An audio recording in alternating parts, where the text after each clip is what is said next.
Croeso cynnes I chi hyd yn enw yr arglwydd Iesu Grist. A warm welcome to you all in the name of the Lord Jesus Christ. Before I go any further, if there's anyone who doesn't understand Welsh, the majority of the service will be in Welsh, but there is translation available. You should have been offered a headset as you entered. If you didn't receive one, then can I please invite you to go to the back and ask one of the ushers to provide you with one. Mae'n mynd I dod ynghyd heddiw mwyn diolch I Dduw am fywyd y parchedig Dr. Noel Gibbard. Neu fel o'n I yn ei adnabod a llawer iawn ohono ni yn ei adnabod Cwmpawd Noel.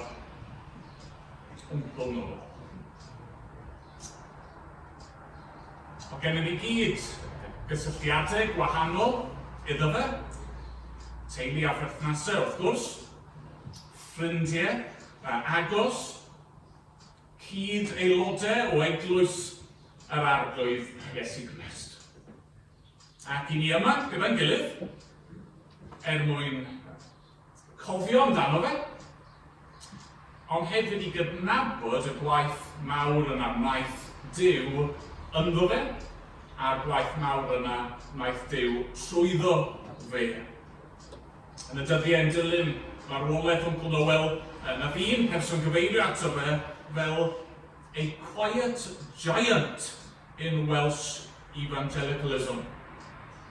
Mi'n credu bod hynny'n ddisgrifiad da iawn. Neu fel mae'r daflen yn cyfeirio ato fe.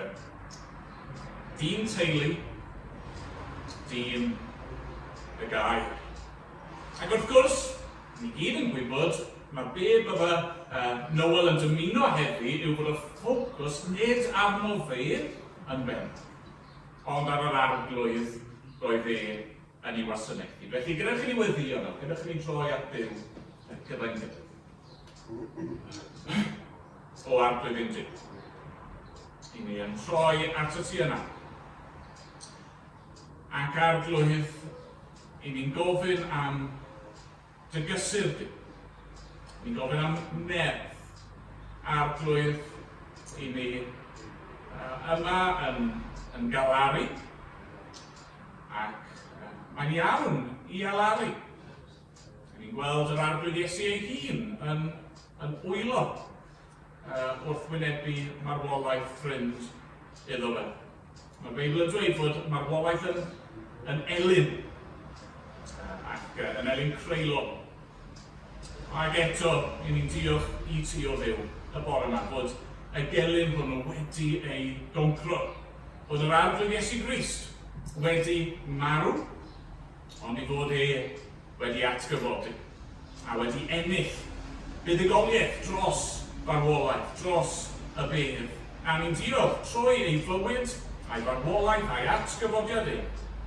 Rwy ni yn gallu dod I dynabod ei. Ac heddiw, rwy ni yn gallu galaru, ond nid heb obaith. A mynd bod ni'n gwybod bod Noel wedi rhoi ei ffydd yn yr arglwydd Iesu Grist.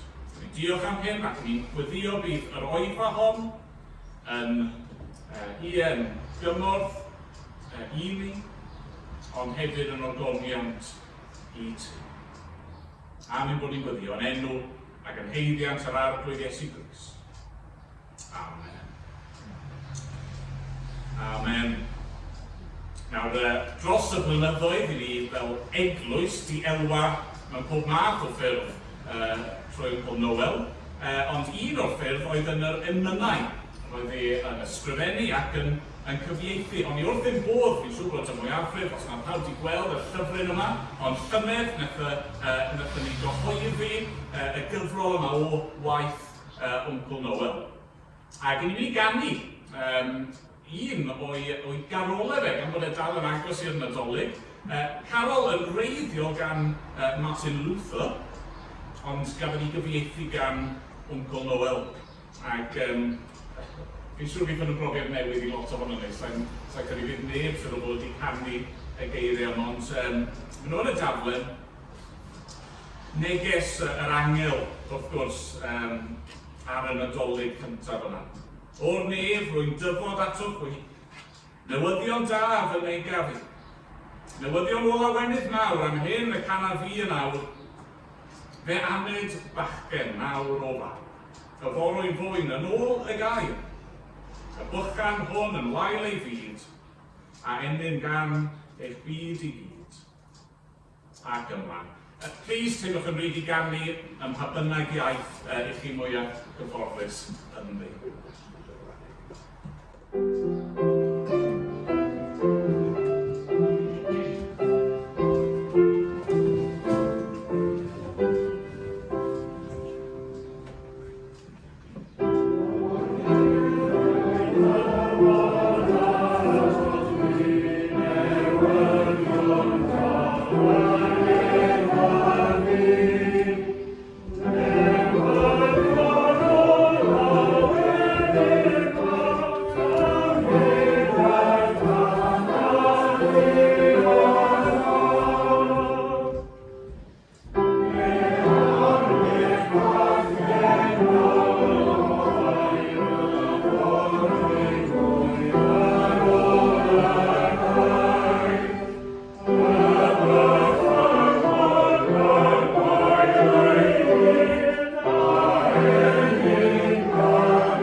Noel oedd un o sylfaenwyr eglwys Efengylaeth Gymraeg Caerdydd.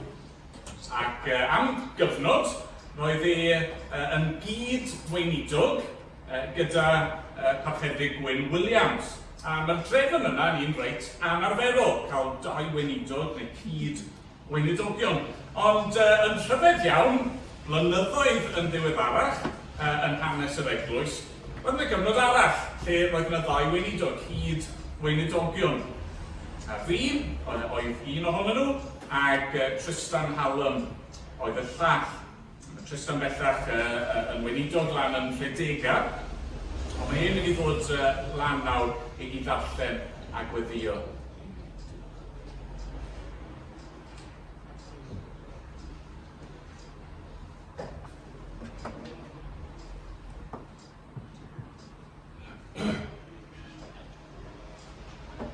Yn gyfnod braf cael bod yn yr eglwys a cael y Gweddi a Noel yn ein tora yn yr yfyriad un gyfnod gwerthfawr iawn. Ni'n bydd ddarllen o air Duw. Ni'n bydd ddarllen yn Gymraeg ac yn Saesneg. Ni'n bydd ddarllen yn Gymraeg yn Darlleniad Ni wedi canu, cyfeithiad o Emyr Noel, Emyr Martin Luther am yn adroddau hanes y Bygeiliaid a'r Yngylion, ac i ni ddarllen gyntaf Gymraeg, Luc, pennod 2, ac adnodau 8 i 14. Dyma air ein Duw. Yn yr un ardal, yr oedd Bygeiliaid allan yn y wlad yn gwarchod eu plaidd limros. A safodd angel yr arglwydd yn ei hynny, a ddisgleiriodd gogoniant yr arglwydd o'i hamgylch, a daeth arswyd arnynt. Yna dwedodd yr angel wrthynt, peidiwch ag ofni, oherwydd wele, yr wydd yn cyhoeddi i chwi yn newydd da am lawenydd mawr a ddaw i'r holl bobl. Ganed i chwi heddiw yn rhef Dafydd waredwr, yr hwn yw'r Meseia, yr arglwydd. A dyma'r arwydd i chwi, cewch hyd i'r un bach wedi ei rwymo mewn dillad baban ac yn gorwedd mewn presau. Yn sydyn, ymddangosodd gyda'r angel dyrfa o'r llun efol yn mori Duw gan dweud gogoniant yn y goruchaf i Dduw ac ar y ddeian tangnefedd yn byth yr rhai sydd wrth ei fod. We're going to read the same reading in English, Luke, from Luke's Gospel, chapter 2, verses 8 to 14, the story, the wonderful news the angels bring the shepherds. Luke 2, verse 8. That night, there were shepherds staying in the fields nearby, guarding their flocks of sheep. Suddenly, an angel of the Lord appeared among them, and the radiance of the Lord's glory surrounded them. They were terrified, but the angel reassured them. Don't be afraid, he said. I bring you good news that will bring great joy to all people. The Saviour, yes, the Messiah, the Lord, has been born today in Bethlehem in the city of David. And you will recognize him by this sign.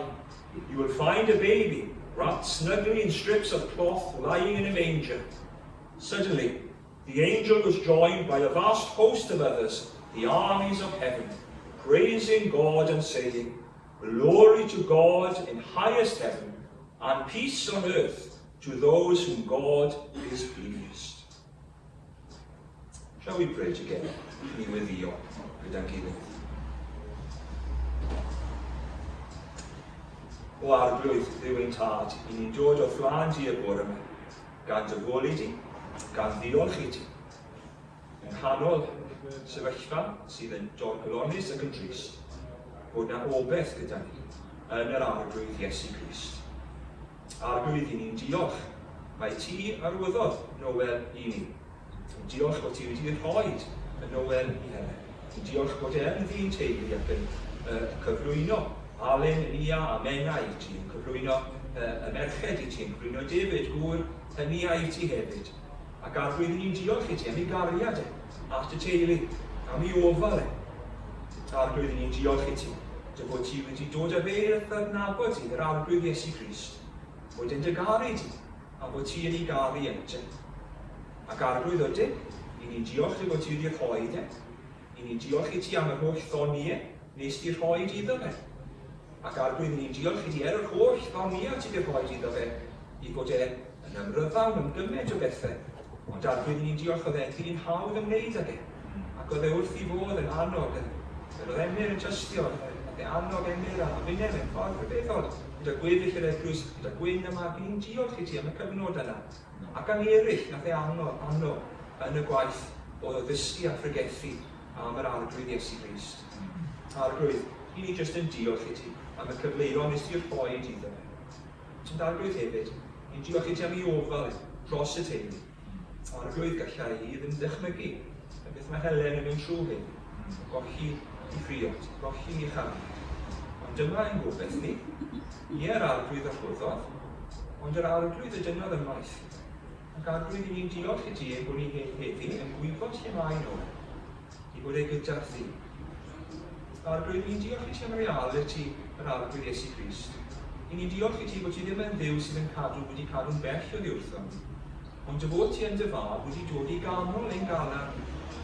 Ac i ni'n diolch i ti bod yr arglwydd Iesu Grist wedi wylo wrth fedd Lazarus, wedi ei llefe, oherwydd bod e'n gwybod beth oedd tristwch marwolaeth, gwybod beth oedd pechod a'r cwymp wedi wneud arglwydd, a ni'n diolch i ti i fod e'n ei llefe. Ond arglwydd I ni hefyd yn diolch I ti. Mae'r arglwydd Iesu Grist yw'r atgyfodiad mawr I fod e. A roedd trydydd dydd wedi atgyfodi yn fyw o'r beth. A bod phawb sy'n credu yn ddwy, ie neu nid angen, mae nid marwolaeth yw y diwedd. Felly arglwydd, wrth yn arbennig am Helen a'r teulu heddi, ni'n diolch I ti. Mae yr un arglwydd sydd yn arglwydd dros Noel heddi a Helen. Ac fod I bresenoldeb gyda Helen. Ac fod Noel I trwy ras yn dy bresenoldeb di. Arglwydd I ni'n gofyn I roed fe hon, I fod yn bendith arglwydd, I helpu ni, I cymorth ni, I gyflwyno arglwydd pan byddwn ni ar ôl yr oedfa yma mynd I lan y bedd a fydd eto yn gymorth I ni gynnar. Ac I ni gweddio yn arbennig iawn dros y teulu. Yn ystod y dyddiau o'r wythnosau nesaf, a wneud I gyda, mewn rhyw ffordd arbennig iawn. Dyna sefyllfa dyn nhw erioed wedi profi o blaen, I colli nhw. Eto fe gredwn ni dy fod ti'n ffyddlon, ac yn gallu bod gyda dy bobl mewn ffyrdd rhyfeddol iawn. Bendithia arglwydd. Cadw Helen, cadw Alun, cadw Nia, cadw Menna, cadw David, cadw'r merched. Dy glod I'n unig. Amen. Amen. Amen. Trystan. Trystan a fyna llawer iawn o weinidogion yn gallu tystio I dylanwad a stamp Noel ar ein bywyd ni. Diolch iddo. Wel, fi'n mynd I wahodd dad I ddod ymlaen nawr. Dad yn mynd I roi gair o Teyrnged I Noel.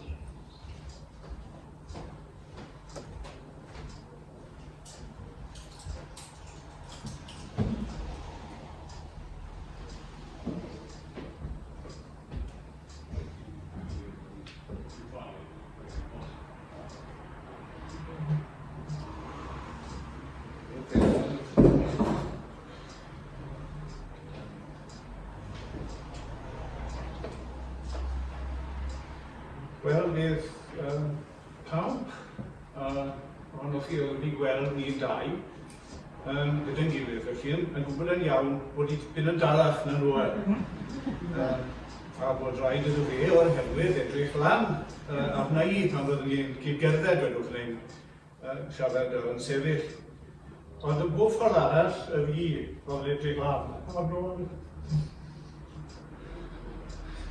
Mae myfyrwyr yn cael ei siosio I beidio byrnoni a wneud gosodiadau mlaen. Dwi'n siŵr bod Noel a fyna wedi bod yn dweud hynny wrth y myfyrwyr dros y blynyddoedd.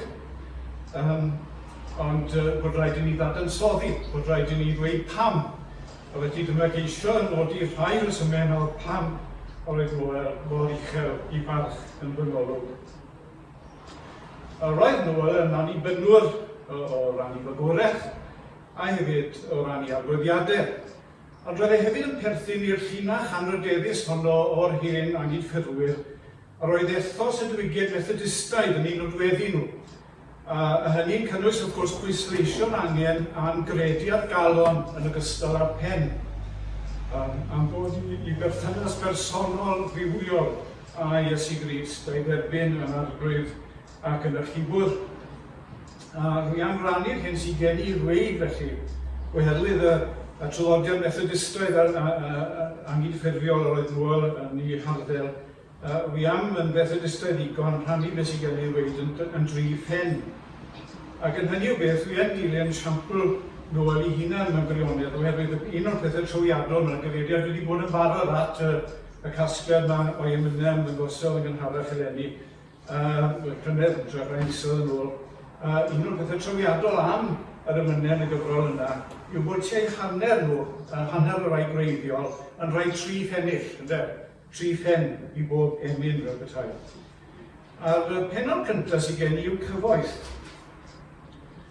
Nawr, fe roddwyd y teitl Disg a Dawn a'r gyfrol goffa diweddar annwyl yn Eirin Lewis, ysgol haig oedd fel Noel o ardal Bangor Seren ym Cwmgendraeth. Ac roedd Noel yn gyfoethog o ran I disg a'i dawn. Mae deitlau raddau yn adlewyrchu cyfoeth I disg. Ni wedi clywed I enw llawn y barod. Ond na I roi'r teitlau a'r raddau chi. Y barchedig Dr Noel Gibbard MA, BD, PhD.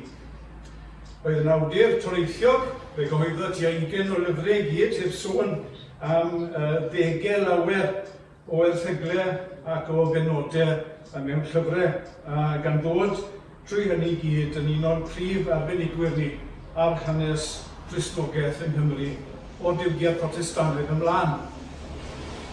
Nawr, fe ddechreuodd I ddiddordeb yn y Cyfeillion ar ôl clywed Dr. Emyr James a darlithio a John Henry yn y neuadd ym Mhontyferen, rhywbryd cyn I Noel fynd i'r coleg ym Mangor yn dechrau'r 50au. A fe fydde Emyr James wrth gwrs yn dylanwad pwysig iawn ar Noel dros y blynyddoedd, ond darlithydd arno ym Mangor yn gyfarwydd yr ymchwil wedyn ac yn fentor yn gyffredinol.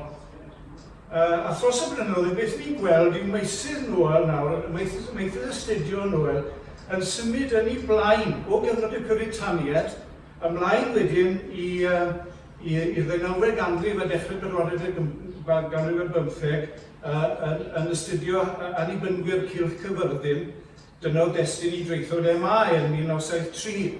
Ac wedyn, I ni gweld e'n mynd ymlaen wedyn yn amseryddol a wedyn ar led yn ddaearyddol, nes bod e'n cwmpasu pob cyfnod yn ein hanes diweddar ni. Ond gan ganolbwyntio yn gynyddol wedyn o'r 1990au ymlaen, a genhadaeth tramor, chi'n meddwl am ei gyfrolau fe, am Lydaw ac am Madagascar ac am China enghraifft, a hefyd wrth gwrs astudio yn farwl ac yn heleth iawn y diwygiad 1994 a'i ddylanwad. Ac fe barhaodd I astudio ac I sgrennu hyd y diwedd bron, fel y nododd y teulu roedd yn addas iawn rhywsut wedi stydu y bu Noel farw. Ond yn ymystod â chyfoeth I gysg, a roedd Noel hefyd yn gyfoethog I ddoniau. Ac yn enwedig falle o ran I ddawn dweud. Nawr yr oedd, wrth gwrs, oedd yn ymarfer y dawn dweud, na gyson yn dweud fel gweinidog eglwys ac fel darlithydd coleg, dyna oedd I awedigaeth. Ond arwydd o'r gwerthfawrogiad eang oedd oedd y gwahoddiadau cyson oedd yn dod i'w ran I fod yn bregethwr neu'n darlithydd gwadd, mewn eglwysiad hyd a lled o wlad dros y blynyddoedd, ac mewn gwyliau wedyn ac mewn cynadleddau. Ac fel ni wedi clywed yn barod, yr oedd yn bardd ac yn ymynydd. Ac yn enghraifft o'i ddawn dweud, dwi am aros am ychydig bach gyda ambell enghraifft o ymynedd Noel i'n greifftio'r dawn dweud yn yr ymwneud. Mae ymynedd Noel yn datblygu'n gadarn o ran I strwythyr. Ac un dechneg mae'n I defnyddio'n ambir aml mewn gwirionedd I danlinellu undod Emyr yw cael llinellau agoriadol pob pennill I adleisio I gilydd. Fe welwch chi hynny ar y darlen ni'n mynd I gannu ar y diwedd Emyr, bydd yn dangos y math o strwythyr sydd gan Noel yn ei ymynedd. Ond godlon nhw'n ar un enghraifft arall yn awr, sef I Emyr ar y testun y gwaredwr. Geiriau agoriadol y pennill cyntaf yw ein gwaredwr ar ei farw ar Bren y Groes. Mae'r ail bennill wedyn yn symud ymlaen at yr atgyfodiad. Ein gwaredwr ddaeth o'r carchar a'r doriad gwawr. Ac wedyn yn sgil gwirioneddau y ddau bennill cyntaf yna, mae'r pennill clwyd, trydydd pennill nawr, yn gyforio gofoliad. Ein gwaredwr ag ymolwn ar hyd yn hoes. A chi'n gweld trefnistrwydd y diwedd wedyn, mae'n gorffen y pennill yna gyda gweddi y gwaredwr am ras i'w garu, am nerth i'w wasanaethu, ac am iddo roi yr ysbryd glân i'n cynhesu. Roedd gan Noel y ddawn I lunio ymedroddion a delweddau cryno a chofiadwy. A nifer o'r hyn yn codi o'r paradoxau na sydd wrth wraidd y ffydd Gristnogol, yn yw y cyferfyddiad hwnnw rhwng y meidrol a'r anweidrol, ac yn enwedig wrth gwrs fel ni'n gweld hynny yn ngherson rhyfeddol y gwaredwr, y Duw ddyn, Iesu Grist. Diolchaf meddwl Noel mewn un emyn, diolchaf am y cyfoeth y ddaeth I mir i'n tlawd, trwy glodi'r un cyfoethog, y mab y ddaeth yn glawd. Neu meddylwch wedyn am y cwpledi yna sy'n cloi penillion I emyn am ddiw'r creawdwr a'r achubwr. Fydde fe'n ar ddiwedd y pennod cyntaf, un yn cuddio a datguddio ydw ti. Yr ail bennill wedyn yn troi bara'r ddeiar, mana'r nefoedd law o fflaw. Ac wedyn, mae'n werth dyfynnu'r pennill trawiadol o'r yna ar ei hyd yn credu. Wrth i'n edrych ar y cread gwaith dybysedd welwn ni, ond agosais ti dy galon yn dyfan ar galfari. Ti'r creawdwr yw achubwr cyrraedd byd. Ond yna Noel yr un cyfoethog i ddoniau Caerdydd. Yr ail benawd sydd gen i yw cydbwysedd. Oherwydd un arall o'n gweddion amlwg Noel yn y marn i beth bynnag ar hyd blynyddoedd wrth i weld oedd cydbwysedd i farn. A hynny'n codi wrth gwrs yn rhannol o'i wybodaeth eang am manwl am hanes Gristnogaeth, nid yn unig yng Nghymru, ond yn wir ar draws y gwledydd a'r canrifoedd. Roedd wedyn cyfan yn diwtor ar hanes yr eglwys a diwnyddiaeth gyfundrefnol mewn coleg diwynyddol. Ac ni wedi clywed awgrym yr peth yn barod fel arweinydd a bigel a chyfaill, fe brisiwyd i farn a'i ddefnadaeth yn fawr iawn.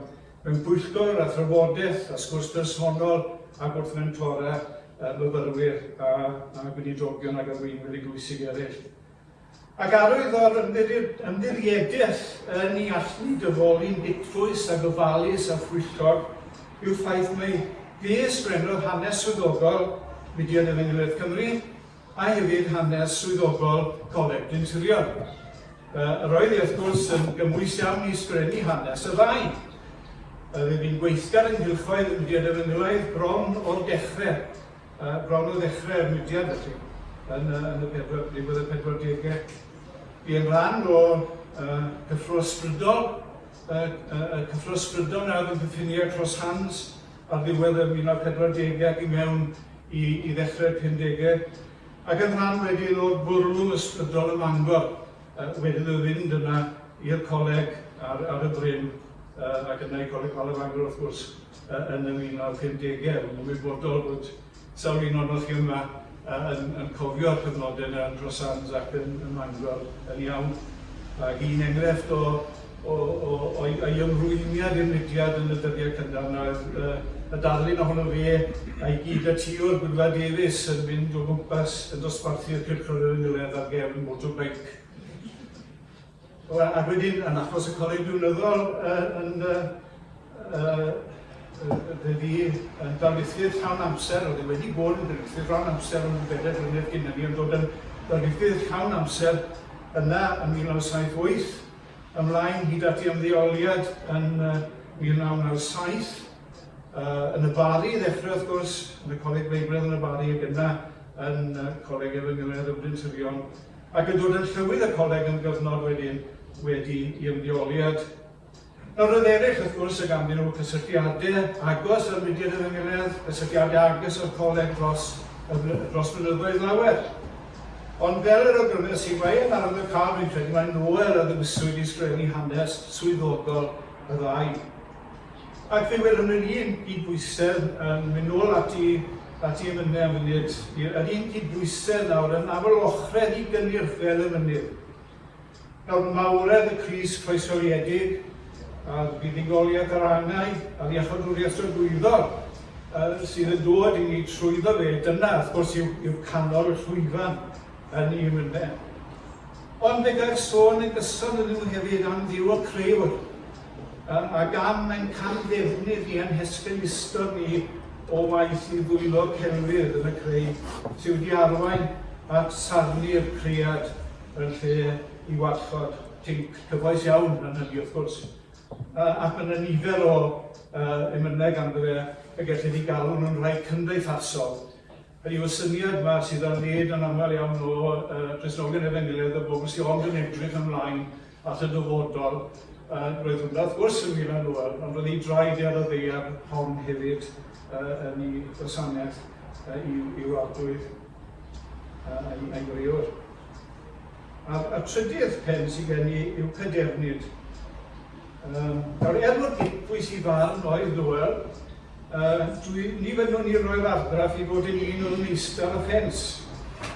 Ganddo fe adroddiadau clir a chadarn a gellir ni grynhoi nhw mewn gwirionedd yn arwyddiad ardderchog i'r Gogledd Cymru. Mudiad rydyn ni yn dathlu canmwyddiad i sefydlu eleni, wrth gwrs, sef ffyddrondeb i Gymru, i Gydfyn ac i Grist. Fel Cymru i ddechrau. O'i ieuenctid, yr oedd Noel yn genedlaetholwr Cymraeg o argyhoeddiad cadarn, ac yn gadarn hefyd o blaid yr iaith Gymraeg. Ac o'n i'n rhoi bai am yr arglwyddiadau ni, mae'n siŵr gen i na fydde'r Eglwys yr Unrhyw Gymraeg yn Gaerdydd yn bod o gwbl. Oherwydd yn ogystal â bod yn un o sylfaenwyr yr achos yn 1979, fel i fi clywed yn barod, a roedd parodrwydd Noel i gymryd pentryma gwaith o wneudrogaeth yn yr Eglwys yn y blynyddoedd cynnar, a hynny'n ychwanegol wrth gwrs at i gyfrifoldebau beunyddiol sylweddol, yr oedd i gyfraniad yn y blynyddoedd cynnar yna yn gwbl allweddol. Mae'n werth ychwanegu hefyd bod gwladgarwch Noel wedi wreiddio yn ei fro garwch. Mae ddeuganed yn mynydd Cerrig, a symud wedyn i Fanffos Meren pan oedd e'n 8 mlwydd oed. A ddeuganed i deulu Glyfawr yn benna, dwi'n ffermwyr hefyd yn nifer o'r teulu yn Lywir. Ac yn deulu mawr hefyd wrth gwrs yn 11 o blant i gyd, a 3 ohonyn nhw yn drawiadol iawn yn mynd maes o law i'r wneudrogaeth gyda'r annibynwyr. Ac fe etifeddodd Noel werthoedd i deulu a'i fro, werthoedd a dyheadau y werin diwylliedig Gymreig a di gorau. Werthoedd hynny yn mae'n modryb Noel Stella Trehan, sydd ddim yn gallu bod gyda ni y sylwaith heddi oherwydd llesgedd. Werthoedd ni, mae Stella Trehan yn gymaint o'n gorfforiad ohonyn nhw. Nawr, gyfeirias ti o'r dechrau at yr ysgolhaig Cymraeg yn Eirin Lewis. A fi yn disgybl yn ysgol gynradd Fanffos Meren. Ac wrth i yn Eirin adael rhwng gendraeth ar y tren yn 1943 i fynd yn fyfyriwr i Goleg yr Ysgol y Gaerdydd, fe dynodd nhw o ffyddlondeb i werthoedd bro i gebyd. Ac felly dweud yn debyg ar Noel. A hefyd gyda'r llaw am gyfaill agos Noel yn ysgol ramadeg y Gwendraeth, sydd y cynegydd enwog Sir John Benedict Thomas. Ac mai o'r tu allan i Gwm Gwendraeth y bu Noel fyw, wedi ddod fynd i'r coleg yn y Coleg Brifysgol Mangor yn y 50au, a dechrau wrth gwrs a'r partneriaeth nodedig a Helen Thomas o Aberdâr. Partneriaeth yna yn parhau am dros 20 mlynedd. Noel wedyn mynd wrth gwrs o Fangor yn Idog i Gyfres ac yn yn symud ymlaen wedyn i fyw yn y Bari ac yn i Gaerdydd wedi ddod yn ddarlithydd coleg. Ond trwy'r cyfan, nid anghofiodd erioed y Gymraeg yn arwyd ef ohoni. A fe gohyddodd lawer am ei ardal genedigol dros y blynyddoedd gan gynnwys wrth gwrs y gyfrol hanes Brwyd, Rhanon. Wel, Cydfyn wedyn. A gan Gydfyn, does dim angen i fi ddweud mwy mewn gwirionedd ac anodd chi fyfyrio ar yr emynau yn yr adran cymdeithasol yn y casgliad yma Molwch yr Arglwydd. Ac yn enwedig efallai i Emyn ar y testyn car dygymydog a fi'n fyddigol yn y gystadleuaeth llunio Emyn yn yr Eisteddfod Genedlaethol yn 1991. A Chris wedyn, a felly hefyd am Chris, does dim rhaid i fi ymelaethu, yw mod eto a'ch annog chi i fyfyrio ar ei emynau sy'n tystio yn glir i'r ffordd yr oedd yr arglwydd Iesu Grist yn gwbl ganolog i fywyd a gwaith Noel, i'w fydolwg ac i'w serchiadau. Mae teitl y casgliad yn emynau Molwch yr Arglwydd yn dweud y cyfer yn gwirionedd. Wel, mi allwn fod wedi ychwanegu sawl pennawd arall yn dechrau ag ec, cyfeillgarwch, cyfwnisgarwch, ac yn hawdd y moch, fyddi wedi gallu ychwanegu caffes falle hefyd.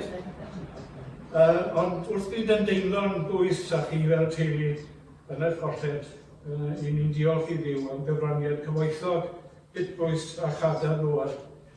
un o dreuliodd i oes hir yn ddiflino yn hyrwyddo pethau gorau Cymru. Fel, i ni wedi glywed Carol yn cael ei chanu nawr, y fynnwyd i ni roi rhywbeth o ragarweiniad i hynny. A gais y teulu mewn gwirionedd, i ni'n mynd i wrando ar driawn yn nawr yn canu Carol Plygen. Nawr, dwi ddim yn cofio clywed canu Carol mewn anredd yn oed o'r blaen, ond mae hynny'n briodol iawn yn y cyd-destun presennol.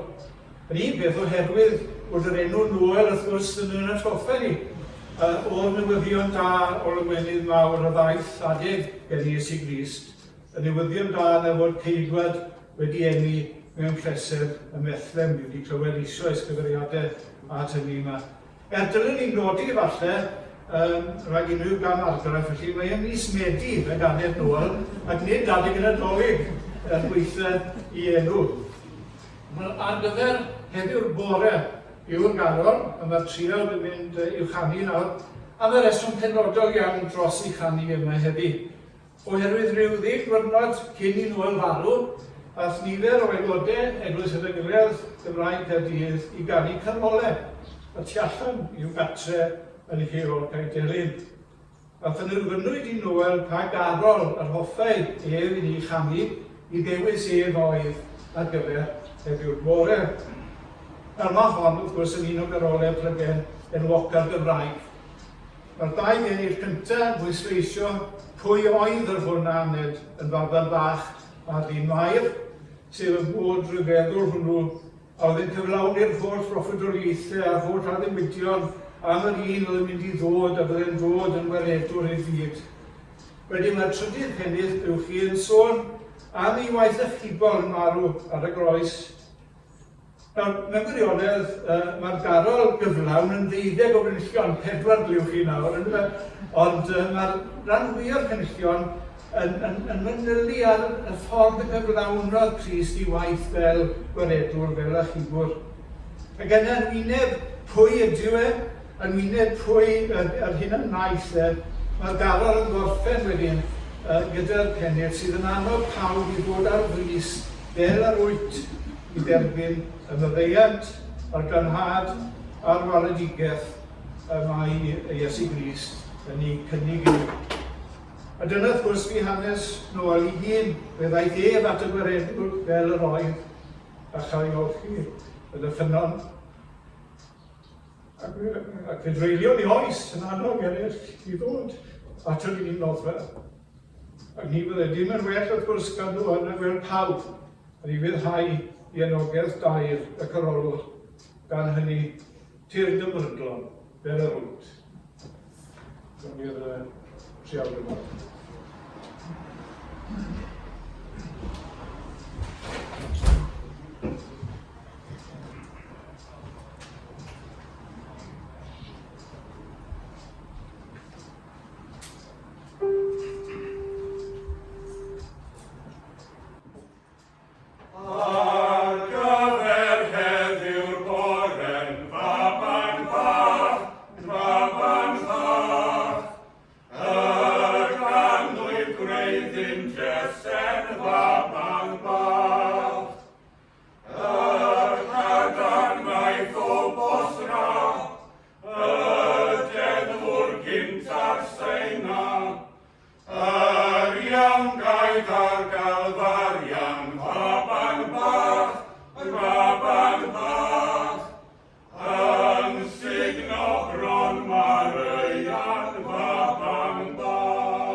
Dios goron, wir fod,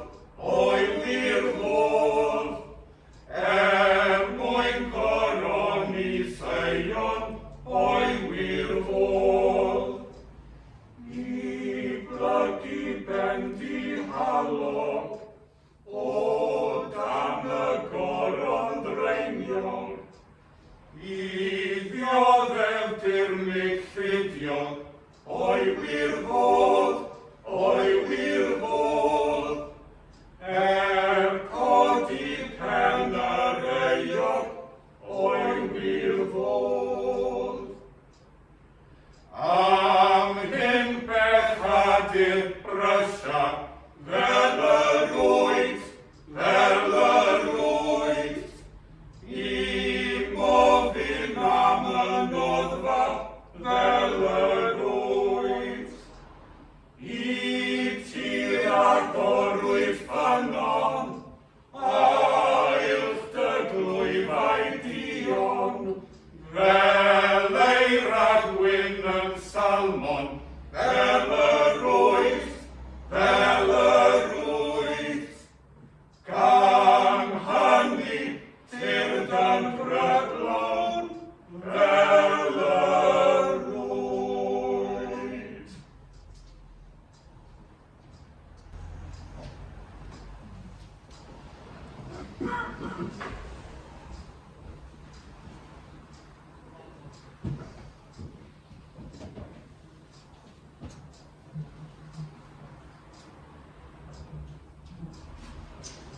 Diolch I Dad am rannu'r geiriau yma gyda ni. A fe'n siŵr I lawer ohono ni, Noel wedi bod yn rhan o'n bywydau ni ers amser hir, ac allai ddweud bod wastad wedi bod yn rhan o mywyd I. Fel plentyn yn yr eglwys, roedd e'n rhan o'i sylfaeni. Fi wedi nabod o'r cychwyn cyntaf. Ac pan mae gennych chi'r math yna o gysylltiad efo rhywun dros gymaint o flynyddoedd, yn aml iawn chi'n ei cymryd nhw'n ganiataol yn dydych chi. Ac yna, wrth iddyn nhw nesau a ddiwedd I bywyd nhw ac yn aml iawn ar ôl iddyn nhw farw, ych chi'n darganfod pethau amdano nhw, o'ch chi ddim yn gwybod. Fi'n siŵr oedd ni'n wir nawr wrth I Dad sôn am rai o'r manylion, rai o'r ychydig manylion anifwyd, o'ch chi'n, ni ddim yn gwybod hynny, mae'n ddiddorol. Mae hyd yn oed rhywbeth mor syml â'i enw Fi wedi cyfeirio at yr enw'n barod, sy'n nes I erioed meddwl am hynny yn tyfu lan. Noel Trystan Gibbard, hynny yw, mae'n enw hynod o ddiddorol, nag yw e? A mae Dad, mae'n broblem pan mae Dad yn siarad cyn fi, mae wastad yn dwy'n rai o sylwad a fi'n mynd I wneud. Ac, mae enw Noel, bod e ddim wedi cael ei enni adeg yn y Dolig, mae enwau yn gysylltiedig gyda y Nadolig. Llawer o garolau a chaneuon yn defnyddio'r gair yna, Noel. Yn wreiddiol, mae gair yn dod o'r Lladin am genedigaeth.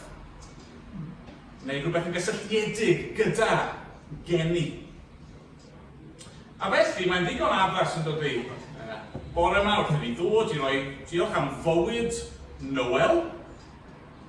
Ein bod ni'n treulio jyst chydig o funud yn meddwl am enni genedigaeth yr un roedd Noel yn ymddiried ynddo, sef yr arglwydd Iesu Grist. Trystan di darllen yr hanes, neu rhan o'r hanes, I ni di canu rai o'r geiriau gyda'n gilydd. Pan nath Iesu gael ei enni, y Noel cyntaf yna. Dyma na llawer o bethau digon rhyfedd yn digwydd. Ac un o'r pethau trawiadol ddigwyddodd, bydd lot ohono ni yn gyfarwydd ar hanes, yw bod yna angylion wedi dod. Un angel yn gyntaf, ac yna llu o angylion yn dod at fwy at fugeiliaid. At y bobl di-nod yna yn y ceir tu allan I Fethlen. Maen nhw'n dod efo neges. Maen nhw'n dod I gyhoeddi fod yna un wedi ei henni. Maen nhw'n dod I foliannu Duw. A fi just eisiau treulio, o fi'n gweud, ychydig o funudau yn edrych ar y geiriau yma. Geiriau yr angylion. Geiriau sy'n crynhoi mewn un ystyr neges y Nadolig ac yn crynhoi'r neges roedd Noel wedi derbyn, wedi credu, wedi fyw a wedi I gyhoeddi I eraill. Gogoniant yn y goruchaf I ddyw ac ar y ddeiar tangnefedd yn rhith y rai sydd wrth ei bod, neu yn yr hen gyfeilliad, bydde Noel falle yn fwy tebygol o'i ddefnyddio, gogoniant yn y goruchaf I ddyw ac ar y ddeiar tangnefedd I ddynion ewyllus da. Nawr, wahanol I beth oedd dad yn dweud, fi jyst mynd I ganolbwyntio hyn mewn dwy ran yn y tair. Dwy ran sydd I neges yr angylion fan hyn, gogoniant I ddyw ac yna tangnefedd I ddynion. Dyma'r neges. Neges y Noel, neges y geni, neges yr yfeilion. Yn gyntaf, gogoniant I ddyw. Mae'r angylion yn dod a maen nhw'n cyhoeddi'r neges ac yna maen nhw'n moli.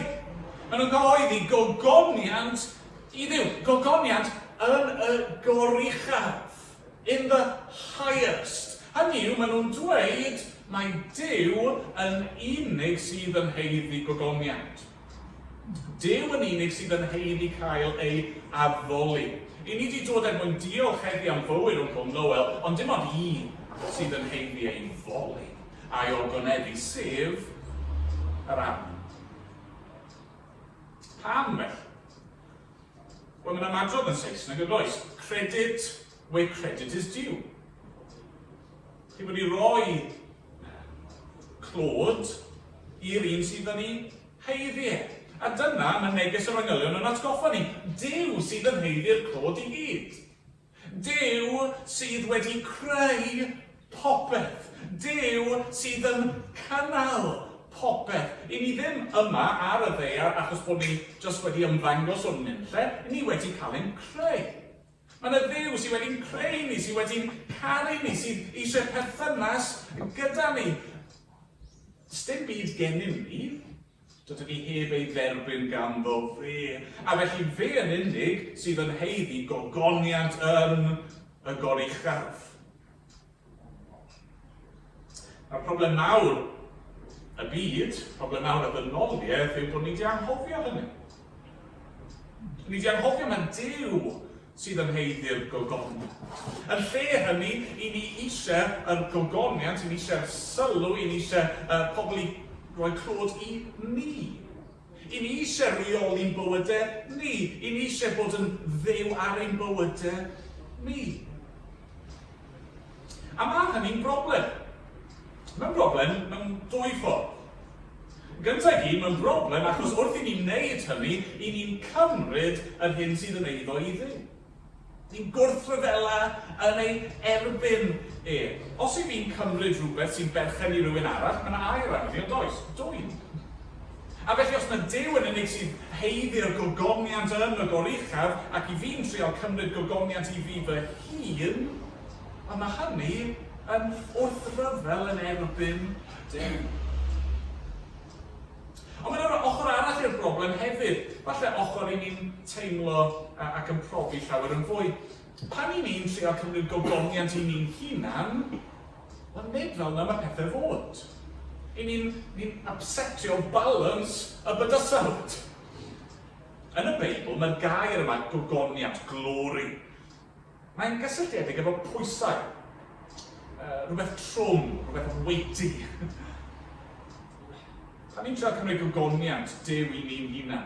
Pan ni'n trial gwneud ein hunan yn ddew fel petai, I ni'n cymryd gormod o bwysau ar ein ysgwyddau ni, a falle bod chi'n ymwybodol o hynny. Chi'n teimlo'r stres, chi'n teimlo'r straen. Mae bywyd pan chi'n dibynnu arnoch chi'ch hunan, mae'n anodd, mae'n ormod. Achos nid fel yna ni ti'n cael ein creu I fod. Na, sylwch fan hyn, mae'r angylion. Yr angylion pwerus, nerthol, disglair yma. Maen nhw mor llachar, maen nhw'n dychryn y bugeiliad, ond be maen nhw'n dweud? Gogoniant yn y goruchaf i Dduw. A dyna oedd yn wir am Wncl Noel hefyd. Ni wedi clywed am rai o'i ddoniau, rai o'r peth oedd yn wir am ei gymeriadau, rai o'i lwyddiannau mewn bywyd, ac eto bydd fe eisiau dweud bod y cwbl yna gogoniant i Dduw. Fel bod Duw yn cael y clod. Gogoniant yn y goruchaf i Dduw. Nawr falle bydd y rai pobl yn clywed hynny a meddwl, wel, nag yw Duw yn bod yn hunanol fan hyn. Nag yw e fel rhyw fath o tyrant, rhyw fath o sycophant sydd just eisiau pobl i feddwl yn uchel ohono fe. Wel na, chi'n nid dyna sut mae hi o gwbl. Fe sy'n heiddi'r gogoniant yn y lle cyntaf, felly dwi ddim yn bod yn hunanol, ond sylwch beth ar Duw yma, y Duw gogoneddus yma'n gwneud. Mae'n anfon i anghelion Fugeiliad efo neges. Mae'n dweud, mae yna rhywbeth ar eich cyfer chi fan hyn. Mae eisiau rhannu y newyddion yma gydag eraill. Dyma'r ail bwynt sy'n gen i, tangnefedd di. Gogoniant yn y goruchaf i Dduw, ac ar y ddaear tangnefedd. I ddynion ewyllus da. Y gair yma tangnefedd, mae'n golygu heddwch. Neges Duw trwy'r anghelion i'r bugeiliad ac i'r byd, i chi ac i fi, yw bod e'n cynnig heddwch. Mae Duw yma sydd yn heiddi pob gogoniant, mae eisiau rannu ei ogoniant gyda ni. Dyna pam wnaeth e'n creu ni yn y lle cyntaf. Nawr wrth gwrs, ni gyd yn gwybod y reality ar hyn o bryd yw bod na ddim tangnefedd yn y byd, oes e? Oherwydd bod ni wedi gwrthryfela yn erbyn Duw, oherwydd bod ni ddim wedi rhoi gogoniant iddo fe, does dim heddwch. Does dim heddwch rhwng ni a Duw. Does dim heddwch mewnol yno ni yn hunan. Does dim heddwch rhwng ni a phobl eraill chwaith. Mae heddwch tangnefedd yn rhywbeth ni gyd eisiau, ond mae'n teimlo fel bod allan o'n cyrraedd ni. Ond mewn i gariad mae Duw wedi trefnu ffordd i roi tangnefedd. Sut? A nod 11. Neges yr angel canus ganwyd i chwi heddiw geidwad yn ddinas Dafydd. Yr hwn yw Crist yr arglwydd. Dyma Noel geni. Yn ei un sy'n ei cael ei eni. Mae Duw gogoneddus wedi dod fel babi bach mwyn ein hachub ni, mwyn ein cadw ni, mwyn bod yn frenin ar ein bywydau ni, i'n gwarchod ni, daeth Iesu i'r byd. Mwyn roi ei fywyd drosto ni. Cymryd canlyniadau ein gwrthryfel arno fe ei hun, mwyn i ni gael ein geni drachefn. Mwyn i ni cael bywyd newydd, bywyd tragwyddol ynddo fe. Unwaith eto, dyna oedd yn wir am Wncl Noel.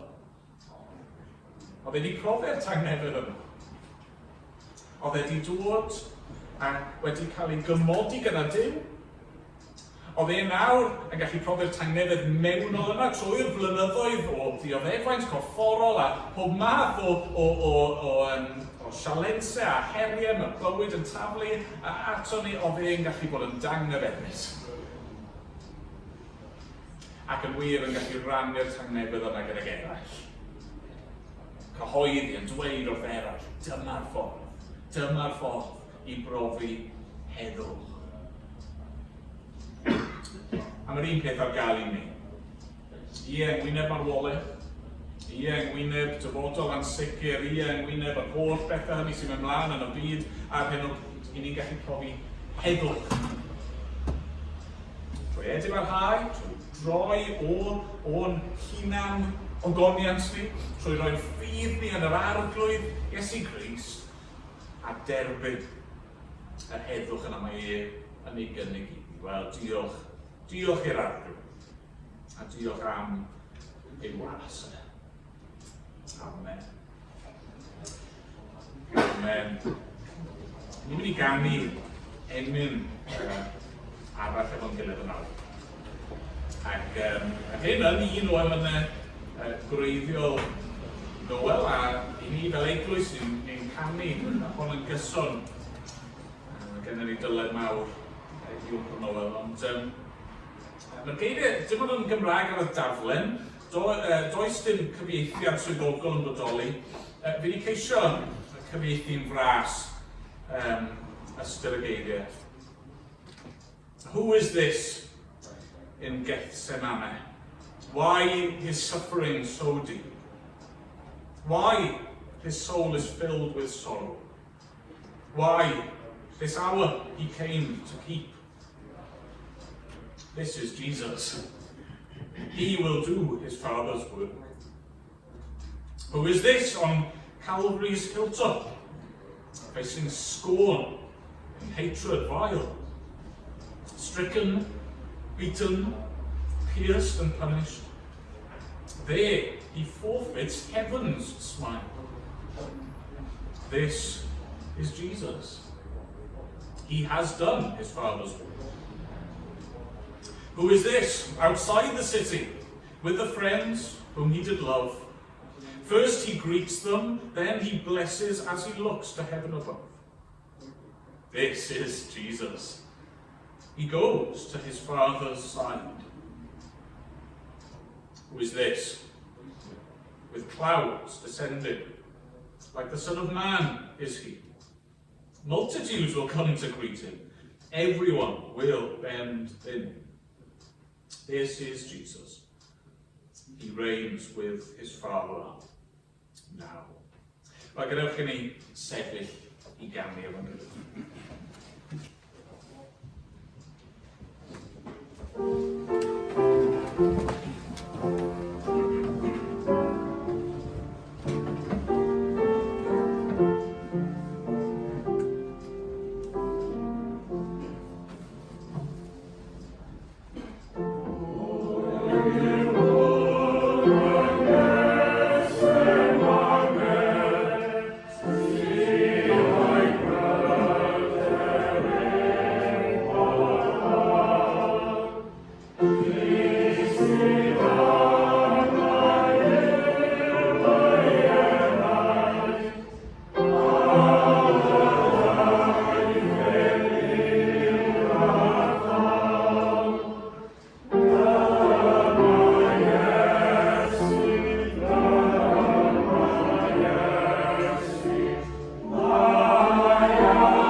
Please eisteddwch am foment. Cyn bod ni yn dod ar oedfa I ben, jyst cwpl o gyhoeddiadau fewn nodi. Yn gyntaf, mae'r teulu wedi gofyn I wedi dynnu'ch sylw chi at y blwch casgliad sydd yn y cyntedd. Mae'r manylion yn cael ei nodi ar gefn y daflen yma. Mae yna ddwy achos mae'r teulu am gefnogi.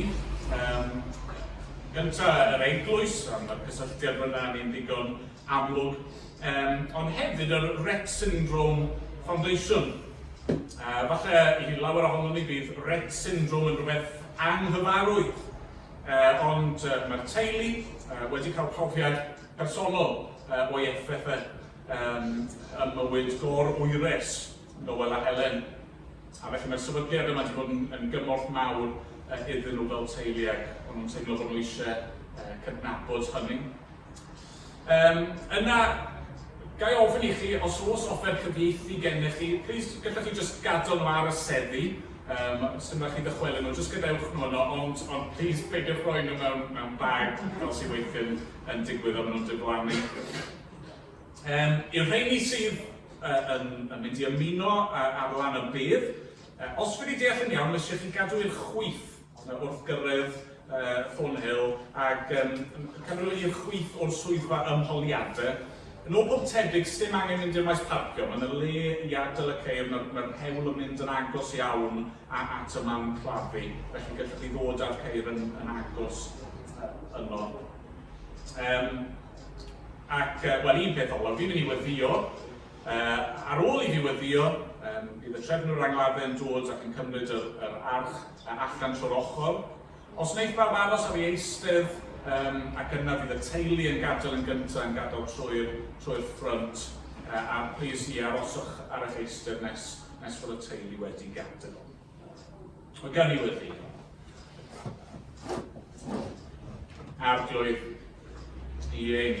Diolch I ti unwaith eto am yr amser byr yma I gofio, I hel atgofio, I ddiolch ac I gydnabod yr hyn wnes di trwy bywyd a gwaith Oncl Noel. Dad, I ein, diolch bod ni wedi cael ein atgoffa hefyd yn dy air di o'r geni yna. Neges gwych yna roedd Noel ei hun yn ymddiried yna. Ac o arglwydd ni yn gofyn am y ti'n helpu ni. Helpa ni roi'r gogoniant I ti fel rwy ti'n ei heiddi. Diolch am y tangnefedd yna. Rwy ti yn gallu gynnig I ni. Da ni'n cyflwyno'r gweddill y dydd nawr I ti, ar lan y bydd ac yn nes ymlaen I gyddio bod ydy'n agos iawn at bob un ohono ni, ond at y teulu yn arbennig, ac I yn y dyddiau nesaf, ar wythnosau, a'r misoedd I ddod arglwydd, am wneud I gastellio I cwmpas nhw.